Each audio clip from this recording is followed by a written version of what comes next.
thought they had banished us forever.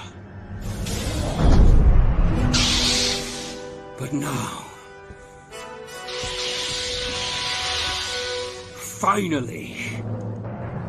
we have returned. Good evening, everyone. This is just a little experiment. Since we weren't able to get to as many of the people in the Writer's Showcase as we wanted on Friday, me and Neph are just going to present our work really quickly for you all, and then we'll end it there and do it quickly after that. But first, as I mentioned before, allow me to bring in our lovely cult object of worship. Please welcome Neph Champion, everyone.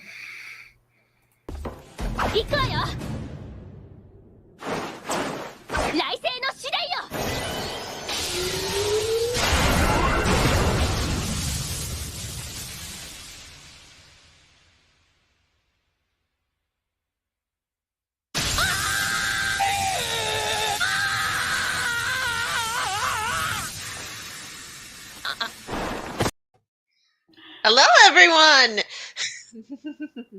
Nice. We've got 3 people in the chat, which is fairly good for a start. Hello, Mothmaster / Faceless Figure. Lovely to see you. Hello! Where's everyone else? Well, it's evening. People have lives. That's true. Yeah, we're anomalies in many respects. Yeah, we are, unfortunately. Mm-hmm.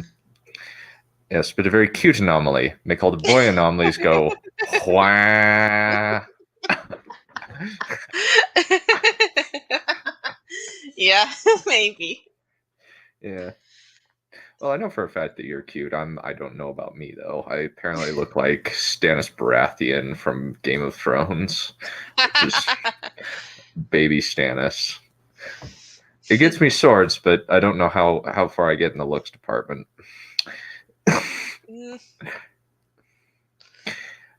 Alrighty. So I believe you're up. Yeah, me first, since it's just the 2 of us. Sleep is for the weak. Yep.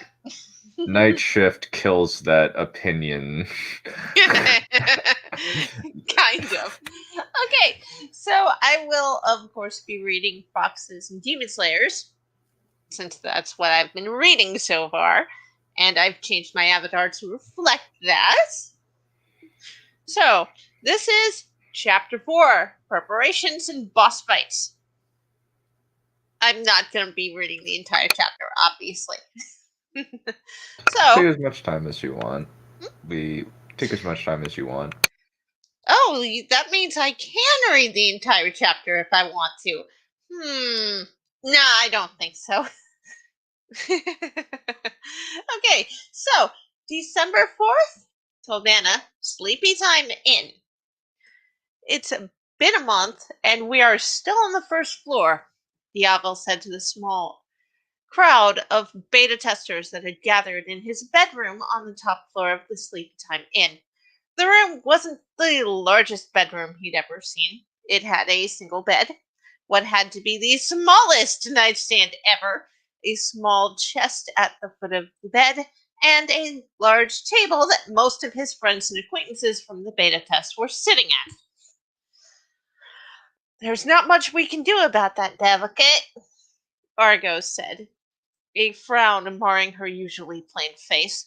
Diavel had not been surprised by the cattail. Not at all. There was a reason why everyone called her the cat, and it wasn't because of the whiskers on her face. We do have some good news, though, Copel said. Kirito and I found the boss room yesterday afternoon. Oh, thank God, Koharu sighed. Kirito nodded. The morale of the player base took a nosedive the moment Kayaba told us that this game had been turned into a death game. He shook his head. Each of us have had strange experiences with quests, too. What kind of strange, Kirito? Diablo asked. The Nekomata was a surprise. Yeah, well... Kirito covered his eyes with a hand. according to the lore I found, having a Nekomata like Kirara here, he scratched the black and red cat's ears that was sitting on the table in front of him, is a sign that the player is a demon slayer. Demon slayer? Diablo withheld a chuckle. I thought they all died out with the demons. Kirithel shrugged. Well, anyway, the demon slayers in-game are supposed to be peacekeepers, and that they all disappeared some years ago. There is a bit of a problem, though, Argo said slowly. What's the problem? Diavel asked, looking around the table. Diavel, our morale is rock bottom. Is it rock bottom? Kirithel shook his head. If we can pull off what I think you might be planning, then everyone will be heroes. What I'm planning? Diavel blinked in confusion. Copal sent Kirithel a look. But Kirithel, what if someone dies during the fight? Then the players will need a scapegoat, Argo said with a smirk. Everyone turned to look at her in wary confusion. A scapegoat, Argo? Koharu asked. Argo nodded. It would take the heat off the rest of us. She looked around the group. Surely you have all heard the whispers. We have, Koharu muttered angrily. How dare they accuse us of not helping? What the hell do they think Argo's guidebooks are? Copal reached out and placed a hand on Koharu's shoulder as Kirito dumped his Nekomata in her lap. Calm down, Koharu. It's not our fault that we're the most visible group. If Kayaba hadn't completely disappeared after his announcement, they'd be going after him, the mods, and admin staff instead. Kirito agreed. Anyway, I'll take the blame. And the fall if that happens, he said, pulling the topic back to what they'd been discussing before the tangent. But Kirithel, you're the best we've got, Copal explained, standing from his chair. Kirithel raised a hand. That's why I'm the best choice, he explained. I'm the one with the best odds of surviving being turned into the scapegoat. Besides, I've also got Kirara, and she's not going to let anything hurt me. Copal stared at his best friend, biting his lip. All right, I see your point, he said, flopping back into his seat despondently. So, what are you planning to do then, Diavel? Koharu asked, bringing the conversation back to why they'd been called here in the first place. Well, we need to do something or everyone is going to die before we even get to the second floor, Diavel said. And Copal, you just said you'd found the boss room. Okay, I'll bite, Argo said, leaning forward. What are you planning? Diavel grinned. I think it's time that we took on Ilfang. Tolbana Theater. All right, Diavel's voice called over the quiet conversation. Settle down. The blue-haired beta tester smiled tightly as he looked over the large group. There were about 20 people seated around the open-air amphitheater. There was enough room to seat a lot more, but Diavel was actually surprised. I had hoped that more players would show up, but it looks like this is all we are getting. His eyes drifted to where Kirito, Topal, and Koharu were sitting, and found that they were sitting with a fairly large group. Diavel's eyebrows went up when he saw that his closed-in friend seemed to be perfectly relaxed. He'd have time to track Kirito down and interrogate him later. I am Diavel, he called, smirking. And I am a knight! The 20 or so people seated around the stage laughed, and Diavel counted that as a win. There isn't a job system in this game, he heard someone shout, but it didn't matter. The depressing mood had lifted, which had been the point. Diavel gestured for them all to be quiet, and when they did, he started talking again. A party found the boss room yesterday. I believe it's time to show everyone that this game can be beaten, that this castle can be conquered. There was a sporadic applause that Diablo despaired. Had he lost his touch? He'd always managed to get the other testers riled up with his speeches. Tough crowd, he grimaced. He still had work to do. Does everyone have one of these? He asked, pulling out his copy of Argo's Guide to the First Floor. There was a murmur as the too small crowd opened their menus and pulled the free book out. Diablo nodded happily to himself. So far, things were going as planned. He just hoped it stayed that way. If you will turn to the chapter on the boss, please. A movement caught his eye, and Diablo looked up to see. Was that a fox demon? Leaning in to read Kirithol's guidebook over his shoulder. The first floor boss is called Ilfang the Kobold Lord. In the beta, he had 3 ads called Ruined Kobold Sentinels. He will spawn more as they are killed off, so I'm going to need 1 or 2 parties to volunteer for ad duty. There weren't any, but Diablo was expecting that, since he hadn't told them to form parties yet. All right, that said, please form parties of 6 at most. He watched as people shuffled around with a smile. Now, he called when they were done. Hold up just a minute, a voice shouted from the top row, and Diablo looked up to see a man with spiky orange that had to be dyed hair and dark beady eyes. The young man's armor was rather shabby. A breastplate, bracers, and greaves were all rather dull and in need of polishing. His sword, in stark contrast, looked to be rather expensive. The highest quality piece he had on. It must have cost him a lot of money. I've got something to say. Diablo took a deep breath. He had not expected this, but he thought he could work with this upset. If you have something to say, sir, then come down and I'll give you the floor, he invited. The man bound down the stairs, and the shabbiness of his armor was jarring compared to the relatively good condition of the polished armor the rest of the group was wearing. You are? Diablo asked, once the man was standing face to face with him. I am Kibao, he introduced himself proudly. Kibao had better be careful, Lord. That pride is going to be his downfall. Diablo thought as he gestured for Kibao to take his spot. Say what you think you need to say, and then find a seat. We are in the middle of something, after all. Kibao snorted. There are a number of people here who owe the rest of us an apology. What? Diablo blinked. I'm not sure I understand what you mean, Kibao-san. Who owes who an apology? His eyes narrowed in confusion and suspicion. Ain't it obvious? Kibao snarled, turning to Diablo. I'm talking about the beta testers! Why would the beta testers need to do that when they'd been putting their lives on the line to find out how the game had been already changed? Sorry.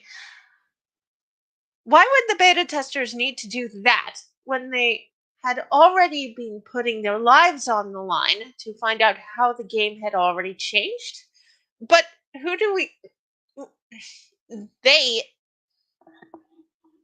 need to apologize to? Diablo asked. To the 2,000 people who died last month because they are hogging all the good quality material, Kibao roared angrily. Diablo sent Kirito a confused glance and got a shrug in reply, so Kirito had no idea what was going on either. This had to be what Argo was talking about this morning, their irrational hatred of the beta testers. So, whoever you are, you'd better get down here and apologize, Kibao repeated, and hand over their ill-gotten gains, too. Diablo's eyes narrowed. And why do you think the beta testers should do that? He almost hissed. He knew for a fact that everything they found was in Argo's guidebook. It was constantly being edited as they found new changes. It was just unfortunate that most of those changes proved deadly, even to those who knew what they were doing.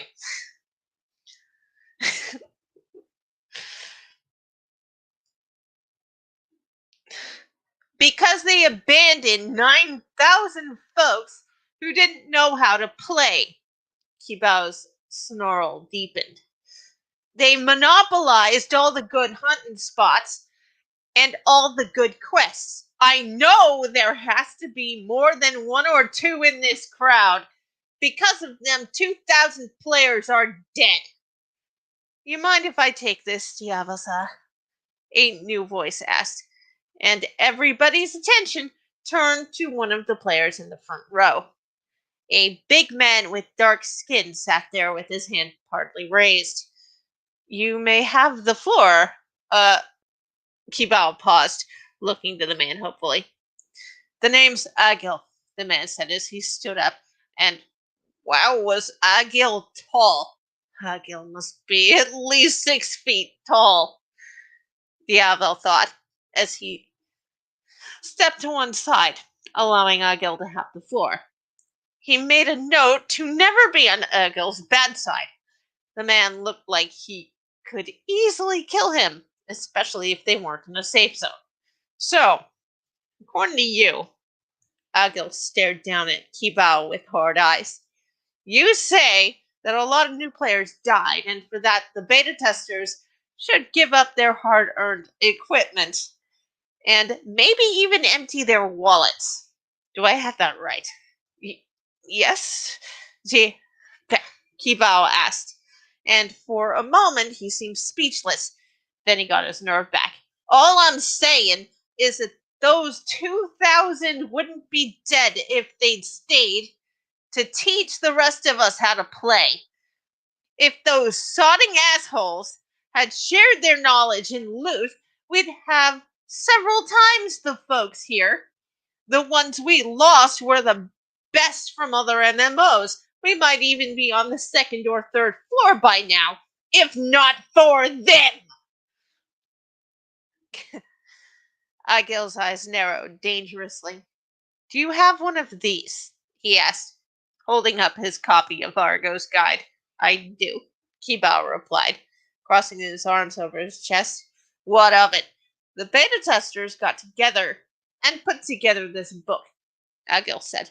So, Kibao, you are wrong. The beta testers have been helping us. They just aren't spoon-feeding us information. Diavel couldn't help himself. Many beta testers died to bring us this information, he quoted with a serious tone. It was also very true. Of the 800 that had logged in on the first day, 300 were dead. If you are finished, Kibasa, then please be seated so that we may continue the meeting. Kibao grumbled at his rant being short-circuited as he followed Agil and sat next to the huge man. When he determined he would not be interrupted again, Diavel opened his copy of the guide to the page detailing Ilfang's information.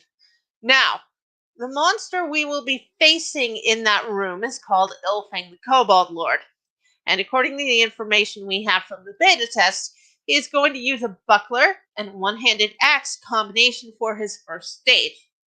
Once we get him down to the red of his last HP bar, he's going to switch to a talwar,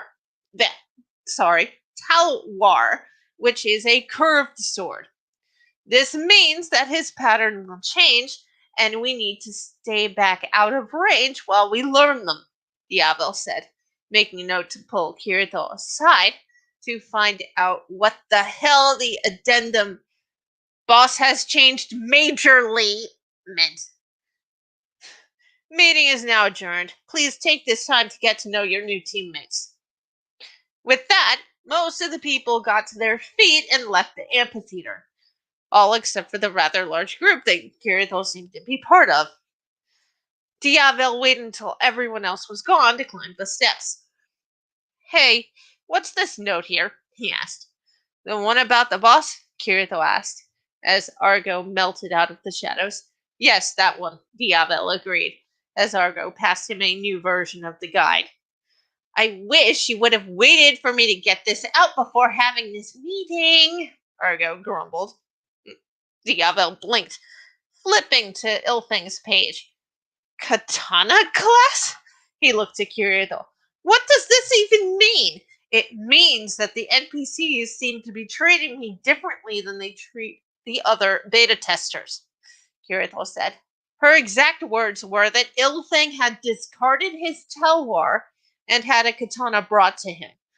I don't know if it is the actual blade or just a blade that falls into that category. Argo, have you gotten the new version of the guide into the item shops yet? Diavel asked. Just sent them out a few minutes ago, Argo confirmed. Diavel sighed in relief. That's good. So, are we still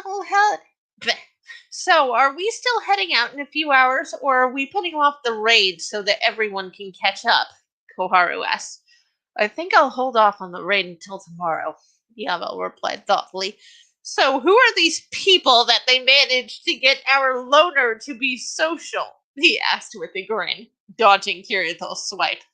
I'm not that bad, Diavel, Kirito snarled as he stood up to chase the other beta tester, while trying his hardest to ignore Koharu, and Argo's laughter. Yes, Kiba, Argo giggled. You are. Kirito gave the cat demon a glare. And that's all I'm reading. I definitely do get the sense of a tavern from that. It was meant to be an inn, but Same difference. Yeah. Well, maybe not, but Close enough. Yeah, close enough. Adventurers meeting place. Yeah. Yeah. This is definitely, I would say, like some good quality fan fiction. I don't really have very much context since I really don't know what Sword Art Online looks like. But don't worry about it. I imagine that this is like your target audience is very intimately familiar with the anime and knows what everything looks like. Yeah. Well, they're more familiar than with the light novels, which is what I pull a lot of my information from. But they know enough, so yeah, that's good enough. Those was only like 23 minutes, so made good time. Yeah. Okay. And that was 2,400 words. So. Very nice. Alrighty. So, I'm going to be reading chapter 4 of The Battle of Seven Suns, which is now finished, and then I'm going to do a proofread just to make sure it's nice and polished, see if there's anything I need to change. I don't know how much I will need to. Like, the plot's pretty streamlined, mostly because it's like the bare minimum length for a novel. So, and I don't really I get bored when I write too much fluff.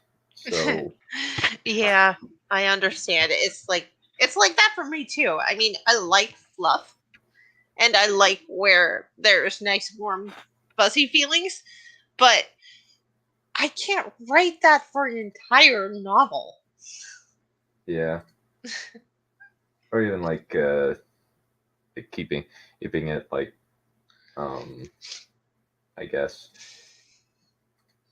like I gotta keep it streamlined, or else I'll just please stop, I can't do this. It makes the action drag. Yeah. So for context, for those who haven't been able to follow the last few writer showcases or had to bail out before I get to the end, maybe I need to start reading first. That way I know everybody gets it. But then again, it's people come and go, so swings.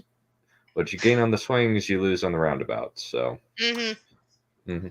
so basically, a young prince has come down to an active war zone down in the far east of this empire.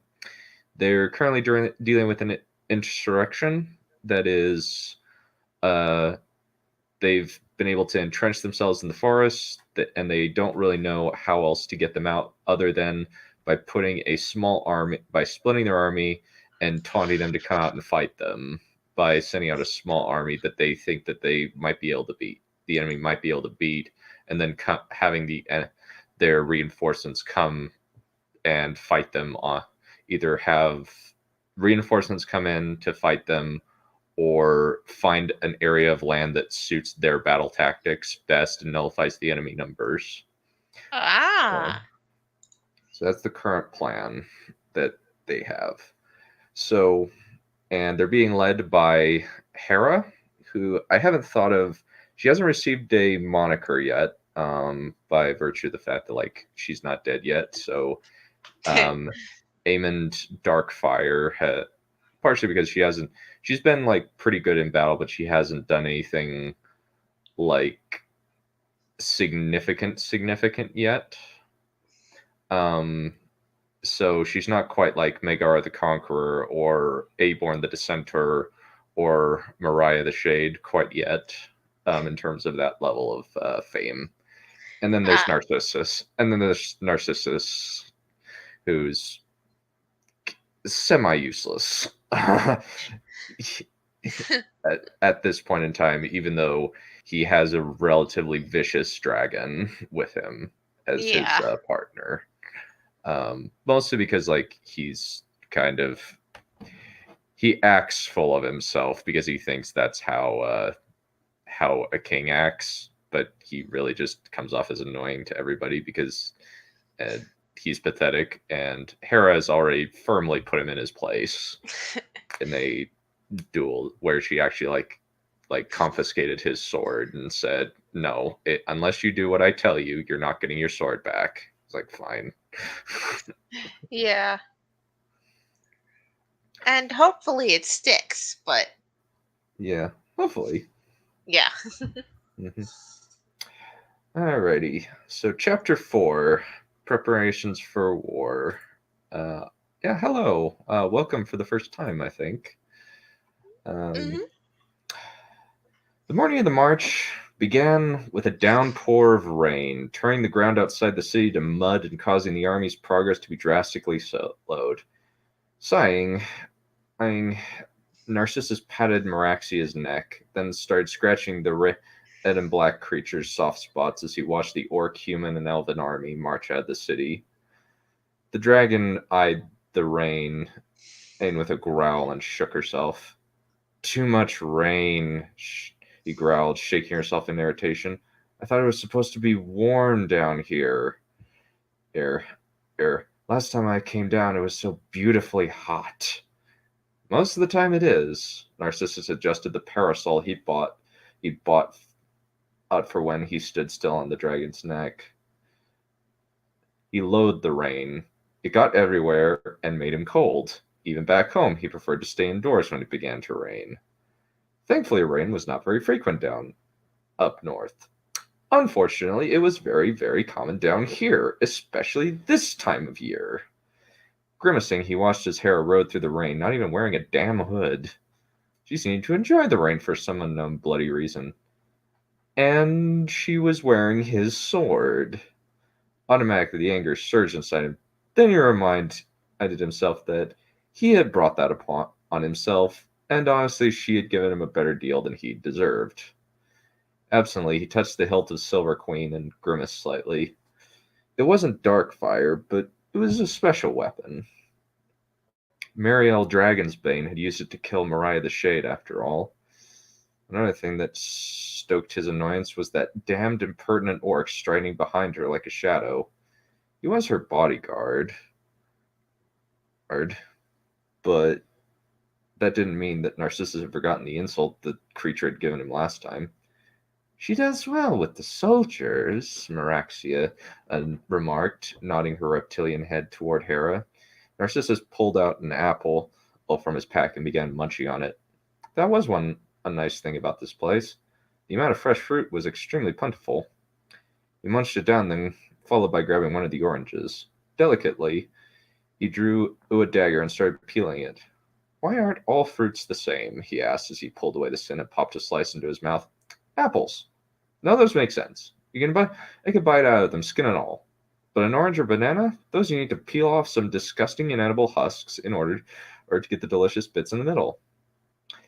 A philosophical conundrum for the ages indeed. Meraxia yawned and settled on the ground, causing a spray of water to drench Narcissus's back before he could get his parasol in place. Could you warn me before you do that? Narcissus snapped before he could stop himself. Meraxia had turned her head around and fixed him with a bright red eye, then settled back down. Duly noted. The dragon started swishing her tail and glanced toward Hera. She seems like a good leader. Yeah, she does, Narcissus admitted. So, Meraxia said casually, do you think you'll try to mate with her? Narcissus thought about that for a moment. Maybe, he admitted. She's very attractive, and honestly, if I had a queen like that, I doubt anybody would have any problems taking me seriously. She's something of a legend down here with all the victories she's executed, even without a dragon. He sighed. But I don't think she likes me very much.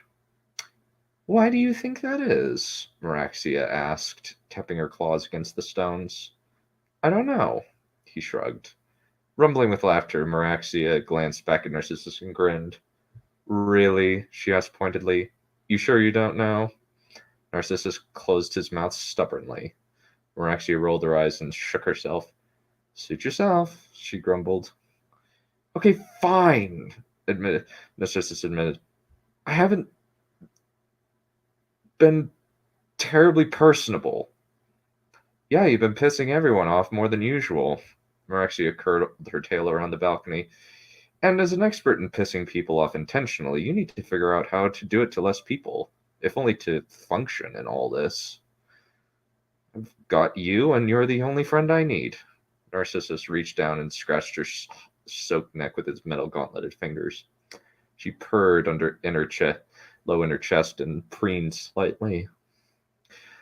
Much as I appreciate the sentiment, a dragon alone isn't enough to hold a kingdom. She shook herself, spraying water around. But I do appreciate the compliment. I know. Narcissus kept on scratching his dragon on the neck. Well, you know how I can make friends? How about liking spending time with people other than me? Meraxia swished her tail. You don't really have much in the way of social skills. I don't like being around people. Narcissus huddled in on himself. Well, you should probably get over that if you're going to be Dragonlord, she shrugged. Even when I was paired with Amalisa or Ilithia as opposed to Alan after become Dragonlord, a lot of their time was devoted to dignitaries and other important people. Yeah, maybe, Narcissus admitted with a slight amount of resignation. Your enthusiasm is palpable. Meraxia's tone dripped with sarcasm. You could always abdicate and find someone who's more comfortable. No, I can't do that. Narcissus shook his head. I'd be doing the wrong thing. Running away from my responsibilities. Wrong thing from what perspective? She asked. Narcissus thought about it. It would be wrong because I would be leaving my kingdom up to someone else. He chewed his lip. Not quite sure he articulated himself well. So, you don't want to possibly give it to someone more competent? Meraxia swished her tail. Ill absently. Come on, just think about it. It just feels wrong. Narcissus shrugged, unable to really come up with anything better. That's subjective. Try again. Meraxia tapped the stones with the wing claws, as impatiently. I can't come up with anything better. I'm not good at arguing. He breathed out. I just Can't say anything more complicated than that. Well, you're probably going to have to study logic or even get better reasons for doing things than it's the right thing, Marexia advised condescendingly. The right thing sounds very pretty, but it's not as simple as you'd like it to be. I wish it were. Narcissus said wistfully. I just want to do what's right. I don't know if what's right makes much sense to me anymore. Welcome to adulthood, bub. Marexia looked around. When do you think Ink will head out? Not sure, Narcissus admitted, adjusting the parasol so he could check the progress of the sun. Well, you're excited to finally see combat after years of retirement? Rumbling deep in her chest, Marexia bared her teeth. I have thirsted for the blood of our enemies for a long time, she purred. I look forward to slaking that thirst. Narcissus nodded and patted Meraxia's neck. Well, I know that you'll do well. Thank you. Marexia settled down and began to purr. What to do? Hera mused as she directed her horse, a piebald destrier named Obliterator, that made her look like a child through the camp. Smiling, she patted her faithful horse's neck to show that he was happy with him for his good attitude. He might not be a dragon, but Obliterator was as faithful and for a vicious amount as she could ask for. Dutifully, the big horse snorted and tossed his armored head, but otherwise, he didn't make any other complaint. Hera spurred her horse through the tents, offering encouragement wherever she went, the orcs and humans alike seeming happy for her attention, while the elves just nodded. It wasn't that surprising, though, considering the fact that they were an independent kingdom at this point. No one had objected to Darien the Peacemaker's acknowledgement of the Great Wood as a sovereign nation apart from the Empire. However, that had led to a number of issues, such as the elves mostly withdrawing from interaction with the human lands, other than a few working as mercenaries. Oh, if only I had been born in the days of the Conqueror, she mused, resting her hand on Darkfire's hilt. Used to be that we could count on the elves. Now it seems they're increasingly distant from us. She shook her head and started working through ways of integrating the elves in the army. Well, we've gotten so few elven mercenaries that I won't be able to use more than a battalion of them. So the best option is to put them in private place where their horseback shields would best be utilized. That wasn't the best option. Elves were now known for running if the battle went poorly, especially the horse archers. They didn't like being in threat of dying, not that their numbers were so low after what Odin One-Hand had done to them during the War of Unification. Committing themselves to Dragonlord Aegor had been a disaster. All their troops wiped out in a single battle. From what Hera understood, the elven population was still recovering from that battle, even after nearly 2 centuries. The Dragonstrife has led to so much death and misery, she muttered. Because of Aborn, the dissenters' ambition and pride, hundreds of men, women, and even children are now dead. She shook her head and looked around, pushing away her disdain for the now infamous breaker of the First Numenorian Empire to the back of her mind. Flexing her hands absently, Hera continued her inspection, ensuring that all of her soldiers were up and ready to go. Once she was satisfied, she took her place at the head of the column, carefully thinking through the strategy. Something has to lure out the enemy eventually. She drew her knife and began spinning it through her fingers as she surveyed her army.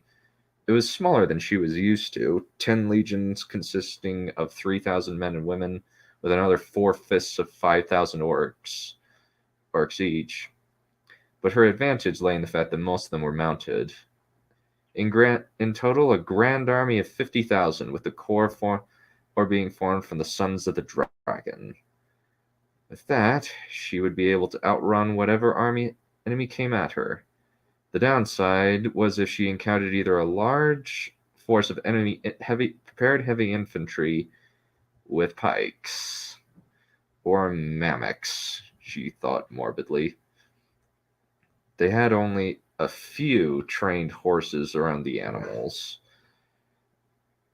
But during their preparations, and the Sithars had taken all the ones that were used to the elephant-like creatures in the event of battle with the Dragonlords.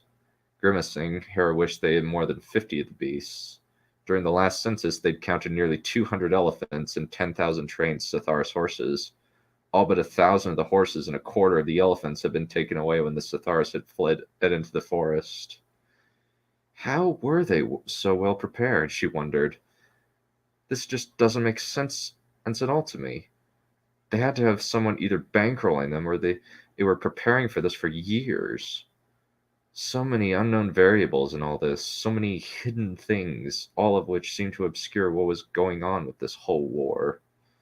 With this war, they needed two things. One, to break the Sithars military for good, and then to ensure that there would be no further uprisings.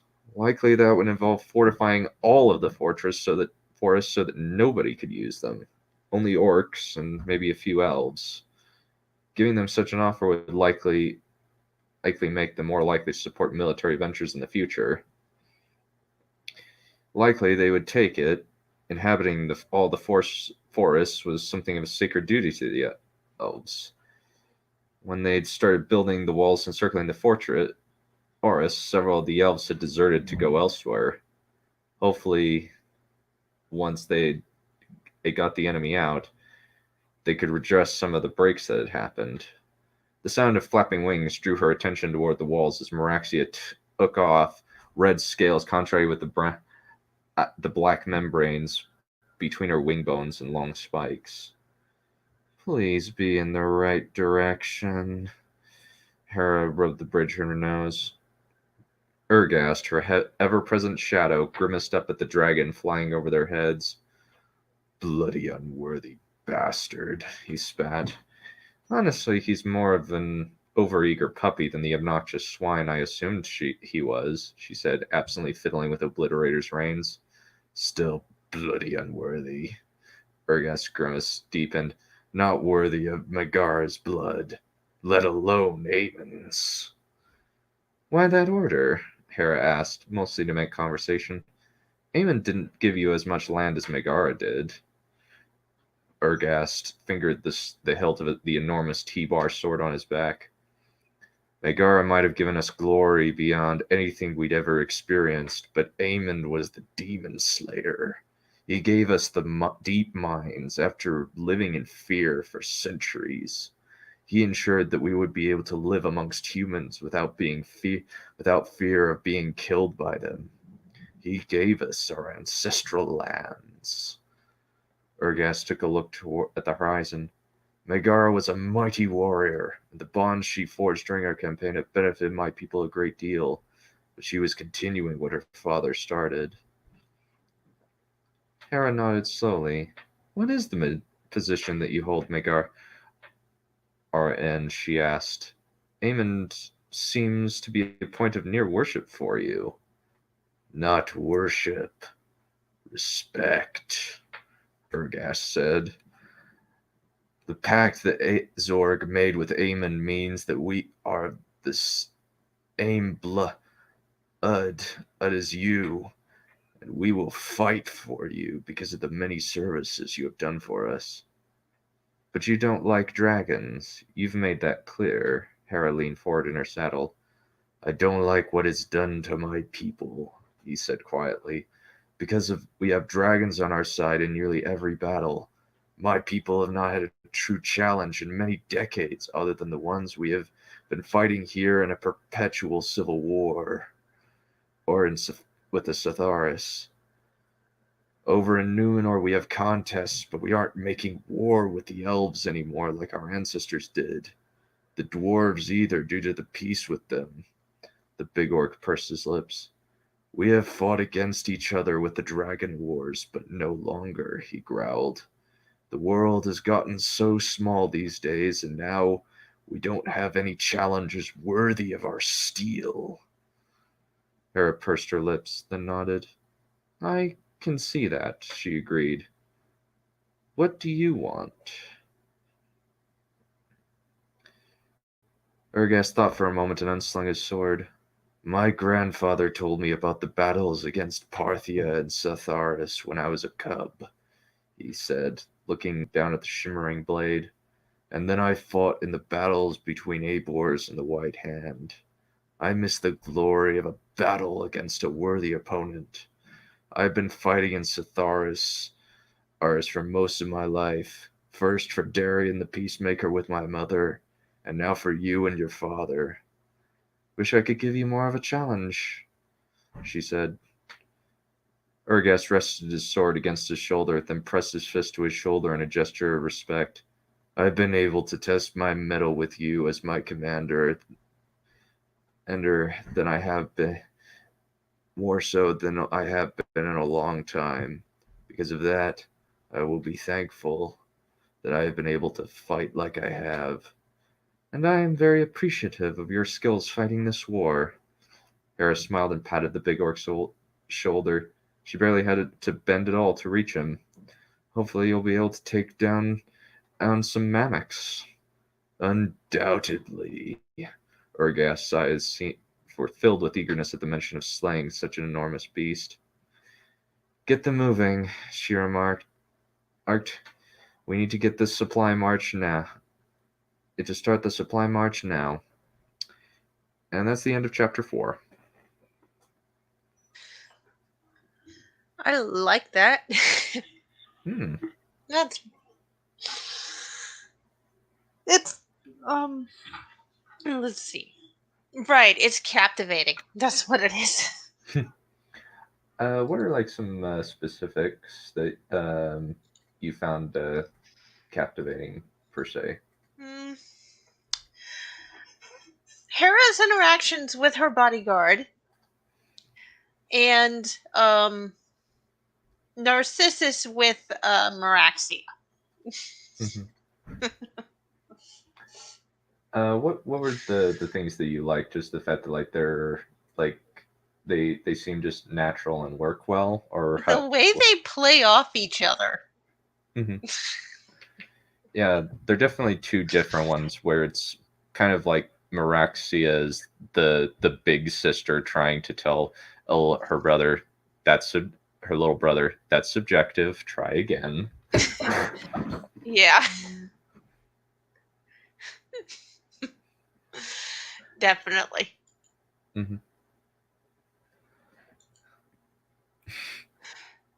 Interesting. We've achieved Docked Brownisms. I still need to watch Back to the Future. I have not seen that yet. I've seen Nightcrawler, but I've never seen Back to the Future. That is probably going to be anathema to so many people. I've seen it. You need to watch it. Yeah. Maybe. I couldn't Maybe find a little bit, but I couldn't find any other adjectives for it. You went looking for a like word and couldn't find one? I just couldn't think of one since interpretive, biased, Dictionary.com and Thesaurus.com are your friends. Yeah. And also kind of like I did want to kind of say a that's subjective, try again. Maybe it'll work in a more modern book, but we'll see. Yeah. Alrighty. Well, that was nice and quick. It was only about 20 minutes each. Able to read all that we needed, all that we wanted to. Yep. Cool.